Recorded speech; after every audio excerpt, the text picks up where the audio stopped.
கல்வி கற்றுத்தர பணம் கேட்கும் இந்த காலத்தில் பல்வேறு கலை திறமைகளை காசு கொடுத்து கற்றுக் கொடுக்கிறது நெல்லையில் இருக்கும் ஒரு அரசு இசைப்பள்ளி.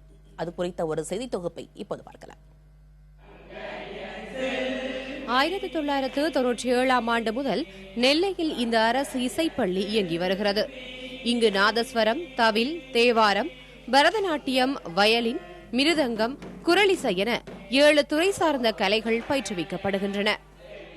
இப்பள்ளியில் குரலிசை, நாதஸ்வரம், தவில், தேவாரம், பரதநாட்டியம், வயலின் போன்ற துறைகள் திறமைமிக்க ஆசிரியர்களை கொண்டு கற்பிக்கப்பட்டு வருகிறது. இப்பள்ளியில் பயிலக்கூடிய மாணவர்கள் தொலைக்காட்சி, வானொலி நிலையம், வெளிநாடு போகிறது, இந்த மாதிரி கோவில்களில் ஓதுவார் நிகழ்ச்சி, இந்த மாதிரி குழப்பெல்லாம் இருக்குது. நிறைய வருமானங்கள், வாழ்வாதாரத்தை தேடி தரக்கூடிய நிகழ்ச்சிகள் பூராமே எங்கள் இசைப்பள்ளியின் மூலமாக பிள்ளைங்களுக்கு சொல்லிக் கொடுக்குறோம். பயன்பாடுகள் நிறைய இருக்குது. 12 வயது முதல் 25 வயதுக்குட்பட்ட மாணவ மாணவியருக்கு இங்கு கலைசார் பயிற்சி அளிக்கப்படுகிறது. கல்விக்காக லட்சக்கணக்கில் பணம் கேட்கும் இந்த காலத்தில் இங்கு பயிலும் ஏழை எளிய மாணவ மாணவிகளுக்கு மாதந்தோறும் 400 ரூபாய் ஊக்கத்தொகை வழங்குகிறது இந்த இசைப்பள்ளி. எங்களுக்கு 400 ஸ்டைஃபன் கொடுக்குறாங்க மந்த்லி. அண்ட் எங்களோட 1 இயர் ஃபீஸ் என்னன்னா 152. ஃபர்ஸ்ட் இயர் நாங்கள் ஜாயின் பண்ணுறப்போ 152 தான் 1 இயருக்கு ஃபீஸாக கட்டுறோம். அண்ட் செகண்ட் இயர் அந்த மாதிரி போகிறப்போ ஃபீஸ் இன்னும் கொஞ்சம் ஒரு 30 கம்மியாகும். ஏன்னா இந்த துறையில் நிறைய பேர் சக்ஸஸான லெவலில் அடைஞ்சிருக்காங்க.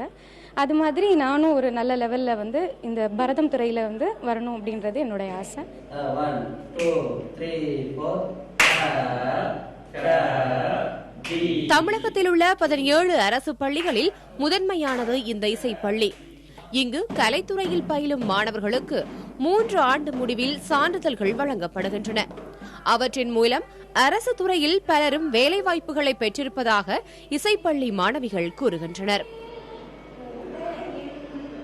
ஸ்கூலிங் லெவல் முடிச்சுட்டு இன்னும் டிகிரி லெவல் இருக்குது இதில். ஸோ நிறைய யூனிவர்சிட்டிஸ் இருக்குது இதில். அந்த ஃபீல்டு போனால் டெக்னாலஜி வித் இந்த கலைத்துறையிலையும் நமக்கு நிறைய சர்டிஃபிகேட்ஸ் இருந்தால் கவர்மெண்ட் ஃபீல்டில் நிறைய ஆப்பர்ச்சுனிட்டிஸ் இருக்குது இந்த ஃபீல்டு. ஆனால் நிறைய படித்த ஸ்டூடெண்ட்ஸ்க்கு அது தெரியல. எல்லாருமே இன்ஜினியரிங் முடிச்சுட்டு இன்ஜினியரிங் ஃபீல்டே போய்கிட்டு இருக்காங்க. ஸோ நமக்கு 2 ஆப்பர்ச்சுனிட்டியும் கிடச்சிருக்கு அப்படின்னு சொல்லிட்டு இப்போ இந்த ஃபீல்டில் டிகிரி முடிச்சுட்டு கவர்மெண்ட் ஆப்பர்ச்சுனிட்டிக்குள்ளே நுழையலாம் அப்படிங்கிற ஐடியா இருக்குது. கலை சார்ந்த படிப்புகளை கற்று தேர்ந்து அதன் மூலம் சிறந்த வாழ்வாதாரத்தை அமைத்துக் கொள்ள விரும்பும் அனைவருக்கும் நெல்லையில் உள்ள அரசு இசைப்பள்ளி சிறந்த களமாக இருக்கும் என்பதில் ஐயமில்லை. உட்கட்டமைப்பு வசதிகளின்றி அங்கீகாரம் ரத்தாகும் சூழ்நிலையில் இருக்கும் பல்வேறு கல்லூரிகளுக்கிடையே அடிப்படை வசதிகள் முதல் அரசின் அனைத்து சலுகைகளும் கிடைக்கக்கூடிய இந்த கல்லூரியில் மாணவர் சேர்க்கையை விரிவுபடுத்த அரசு துறையில் வேலைவாய்ப்பை உருவாக்கி தரும் இந்த கல்வியை மக்களிடையே கொண்டு சேர்க்கும் வழிமுறைகளை அதிகப்படுத்த வேண்டும் என்பதையே இது காட்டுகிறது. புதிய தலைமுறைக்காக ஒளிப்பதிவாளர் சங்கருடன் நெல்லையிலிருந்து ரேவதி.